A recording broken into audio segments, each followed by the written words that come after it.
দর্শক, সাবেক প্রধানমন্ত্রী খালেদা জিয়ার অবস্থা একেবারেই সংকটাপন্ন। তাকে লাইফ সাপোর্টে নেওয়া হয়েছে, ভেন্টিলেশনে আছেন তিনি। এই তথ্য নিশ্চিত করা হয়েছে বিএনপির তরফ থেকে।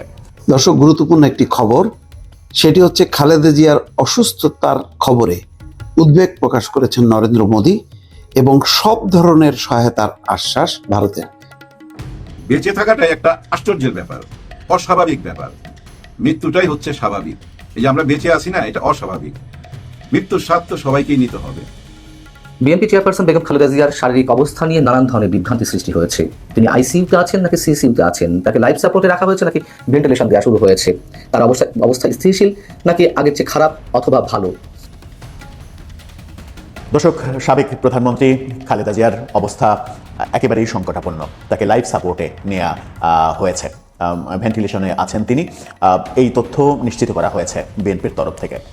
তার মানে একেবারেই জীবন মৃত্যুর সন্ধিক্ষণে তার বেঁচে ফেরাটা এখন খুবই টাফ। বিএনপির তরফ থেকে এটাও বলা হয়েছে যে এখন সকলের দোয়া চাওয়া ছাড়া কোনো উপায় নেই। মাত্র কয়েকদিনের ব্যবধানে তিনি ভেন্টিলেশনে চলে গেলেন, এটা কেউই হয়তো প্রত্যাশা করেনি।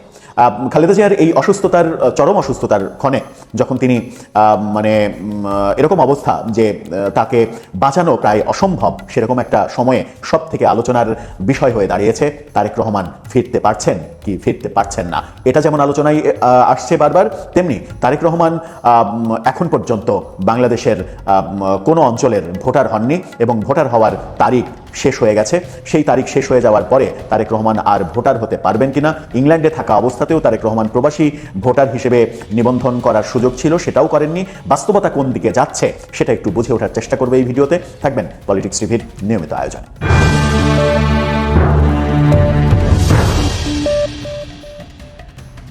দর্শক, বলছিলাম সাবেক প্রধানমন্ত্রী বেগম খালেদা জিয়ার কথা। বেগম খালেদা জিয়া ভেন্টিলেশনে চলে গেছেন, লাইফ সাপোর্টে নেওয়া হয়েছে তাকে। অবস্থা খুবই খারাপ, স্বাভাবিক রিদম তার নেই। এরই মাঝে অনেকগুলো খবর তাকে কেন্দ্র করে তৈরি হয়েছে। সেটা হচ্ছে যে বিএনপি নেতা আজম খান তিনি ব্যাপারটা নিশ্চিত করেছেন। সেই শিরোনামটা, প্রথম আলো শিরোনামটা দেখে নিতে পারেন। সেখানে তিনি বলছেন খালেদা জিয়া খুবই ক্রিটিক্যাল কন্ডিশনে, এবং তিনি বিস্তারিত কথাতে আমি নিজে তার ইন্টারভিউটা দেখেছি।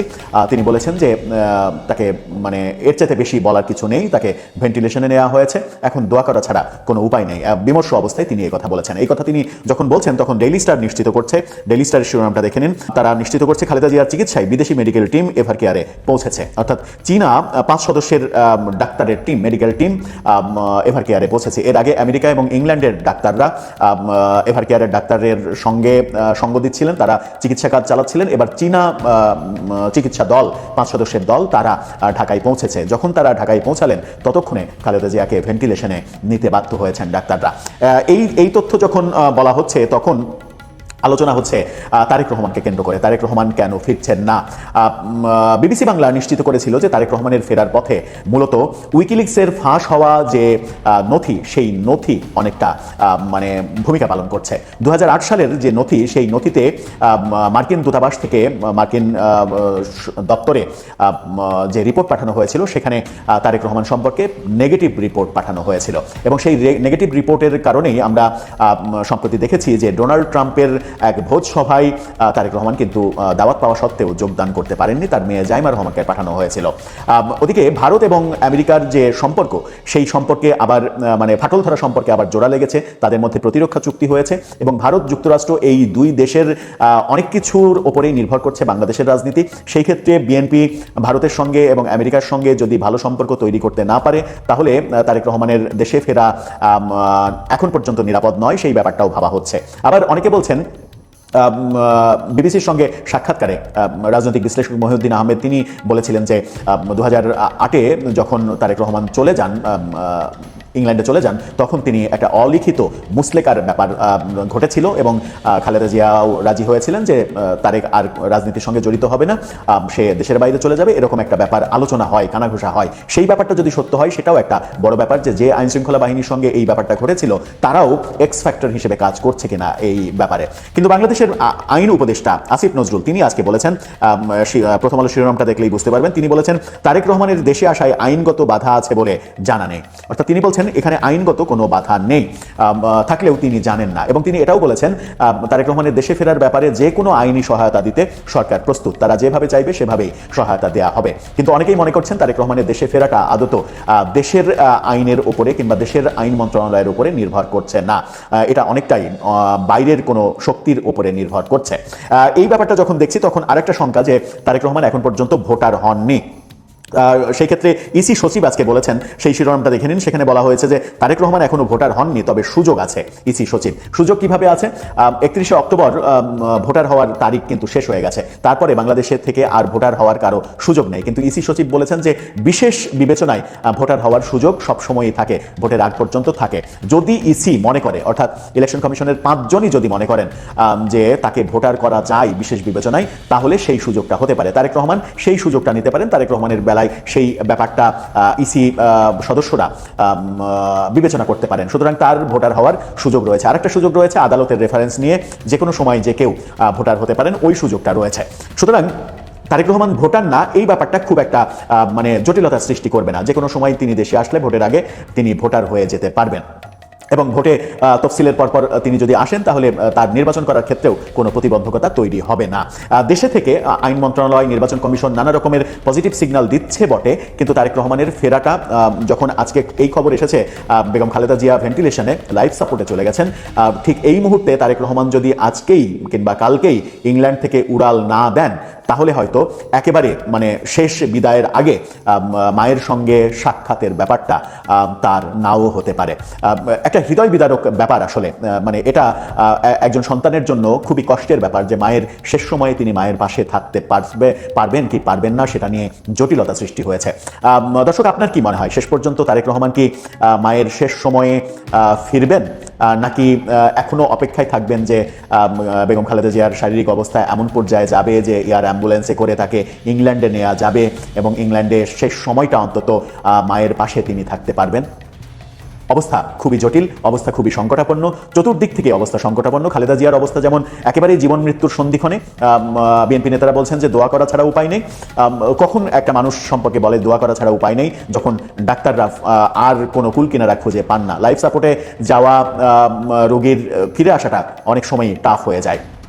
সেরকম মুহূর্তে আপনার কি মনে হয় তারেক রহমান ফিরতে পারবেন, মায়ের শেষ সময়টাতে পাশে থাকতে পারবেন, নাকি আমরা মানে এরকম একটা হৃদয় বিদারক দৃশ্য দেখব যে তারেক রহমান দেশের বাইরেই থাকলেন? আপনার মতামত জানিয়ে লিখতে পারেন।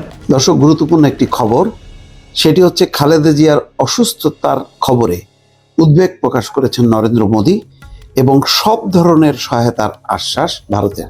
খালেদা জিয়ার এই অসুস্থতাকে কেন্দ্র করে শুধু বাংলাদেশের মানুষ না, আন্তর্জাতিক বিশ্ব কিন্তু সাড়া দিচ্ছে।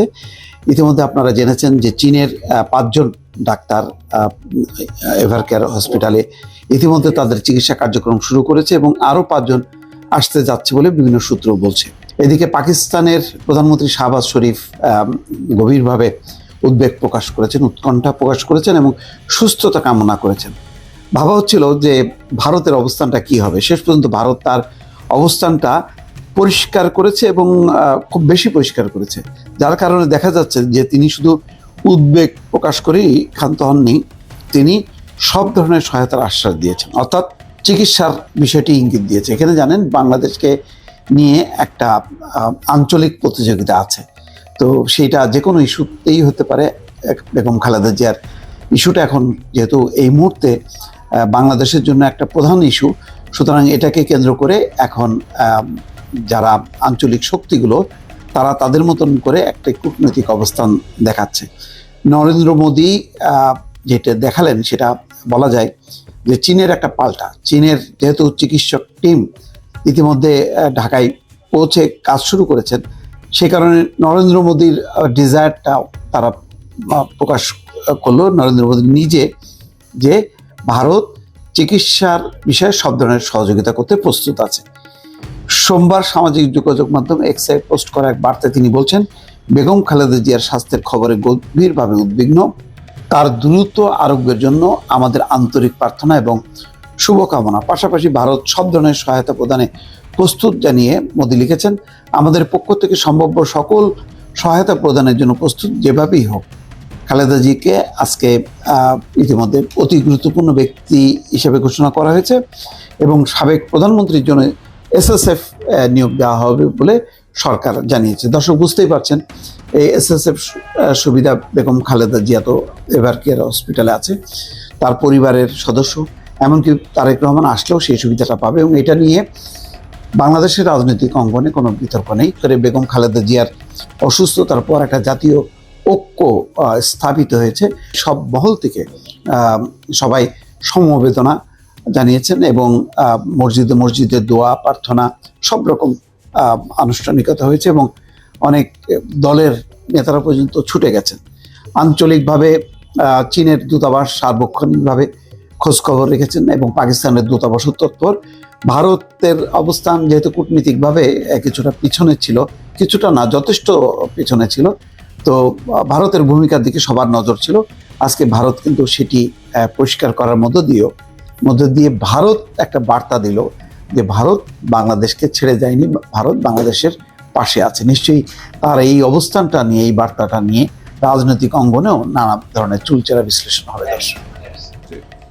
এই মুহূর্তে যে অবস্থা বেগম খালেদা জিয়ার, আমার মন বলতেছে তারেক রহমান সাহেবকে এক নজর দেখার জন্যই উনি বোধহয় বাইচে আছে। হ্যাঁ, আমি যেটুকু শুনলাম হাসপাতালের খবর। যাই হোক, আল্লাহ ওনাকে হায়াত দারাজ করুক, সবাই দোয়া করবেন ওনার জন্য।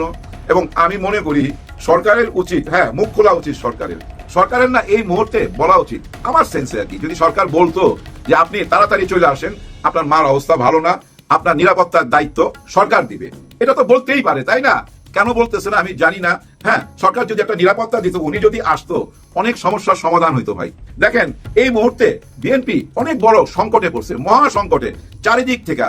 দেখেন সামনে নির্বাচন অলরেডি শুরু হয়ে গেছে, নির্বাচনের ঘোষণা দিয়ে দিছে। যেমন জামাত ইসলামকে দেখলাম আজকে ওনারা 8 দল নিয়ে খুলনাতে মহা সমাবেশ করতেছে, কিন্তু ওই সমাবেশ থেকে আবার একটা দাবি তুলছে হ্যাঁ না ভোট নিয়ে। সে হ্যাঁ না ভোটটা ওনারা আগে চায়, মানে জাতীয় নির্বাচনের সঙ্গে না, আগে চায়। কেন আগে চাইলো হঠাৎ করে, এর মধ্যে ভাই অনেক বড় রহস্য থাকতে পারে। হ্যাঁ, এমনও হতে পারে সরকারকে চাপের মুখে রাখা যেন হ্যাঁ না ভোট থেকে সইরা না আসে।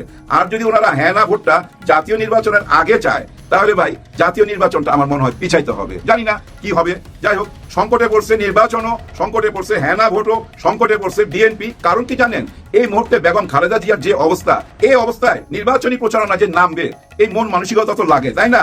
ওনাদের নেত্রী হাসপাতালে জীবন মৃত্যুর মাঝখানে এবং ওনাদের নেতা লন্ডনে, দেশে আসতে পারতেছে না, ওনার জীবন হুমকির উপরে। তার মানে কি মহাবিপদ না চারিদিক থেকে? দেখেন আল্লাহ মহা উত্তম পরিকল্পনাকারী, উনি কিভাবে পরিকল্পনা করে রাখছে কেউ জানে না। যে নির্বাচন কইরা বিএনপি সারা বছর চিৎকার করলো, সে নির্বাচন কিন্তু দিয়ে দিল, কিন্তু সে নির্বাচন এখন হুমকির মুখে। নির্বাচন যে হুমকির মুখে কেন বলতেছি, দেখেন বিভিন্ন টক শোতে বিভিন্ন চ্যানেলে যেসব আলোচনা হচ্ছে, যারা আলোচনা করতেছে সবাই কিন্তু একটাই কথা বলতেছে, নির্বাচন হবে কিনা, মানে বিশ্বাস করতে চায় না। অথচ দেখেন এই নির্বাচনের জন্য ইনারাই কিন্তু এই টক শোতে চিৎকার করছে। আবার দেখেন এই বিএনপিও কিন্তু নির্বাচনের জন্য চিৎকার করছে। সেই নির্বাচন চলে আসছে, এখন নির্বাচন কি হবে